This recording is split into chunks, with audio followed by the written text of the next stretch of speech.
Thor did not walk. He rode, not on horseback, not atop some divine beast with wings. He thundered across the skies in a chariot, drawn by two massive gods, Tanngrisnir and. Their names crackled with power. Teeth bearer and teeth grinder. They weren't just animals. They were divine engines of movement, grinding hooves against the clouds, and pulling Thor across the heavens. When you heard thunder, it wasn't always the sky arguing with itself. Sometimes it was Thor, riding, raging, watching. There are moments when even thunder must stop, when hunger becomes louder than duty.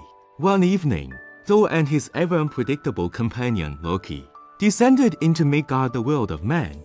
They were not there to punish, not to bless, just to rest and eat. They arrived at a humble farmhouse, where a peasant man and his 2 children lived, a boy named Elfii and a girl named Rieskva. The family, startled by the arrival of gods, offered them shelter, but had little food. And that's when Thor did something strange, something mortal. He slaughtered his own gods.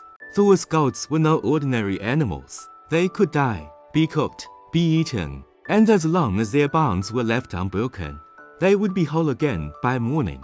This was not necromancy, not illusion. This was divine law. And so that night, Thor butchered Tanngrisnir and Tanngnjóstr. The peasant family joined him and Loki in the meal.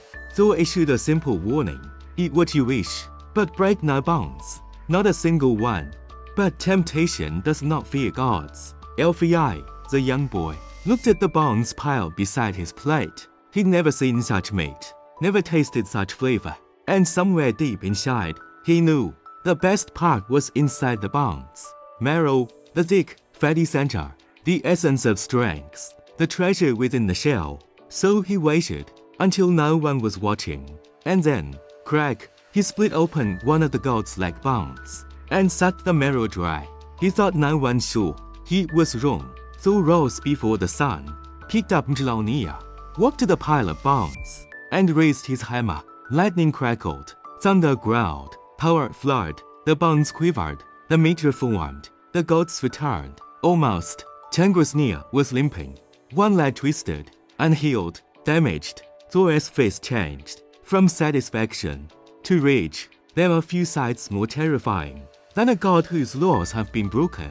Thor's eyes burned. The sky began to grumble. Even Loki stepped back. Thor turned toward the peasant family. He said nothing at first. His silence was heavier than thunder. The father fell to his knees, begged for mercy, pleaded for his children's lives. And Thor, he did not destroy them. Instead, he demanded something else. A debt, a life for a limb.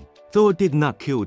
He took him and his sister Rieskva, not as punishment, not as slaves, but as servants, companions in divine travel, bound to the god they had wronged, bound by mistake. They would walk where gods walked. They would run beside Mjolnir, and they would learn what it meant to live beside thunder.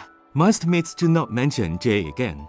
But in a few, he becomes more than a mortal child. He becomes the fastest runner in all of Midgard. He joins Thor on journeys into Jotunheim, the land of giants. He races against illusions, against time itself. And though he loses, he earns a kind of respect rarely given to humans, because he serves, because he learns, because he pays a price.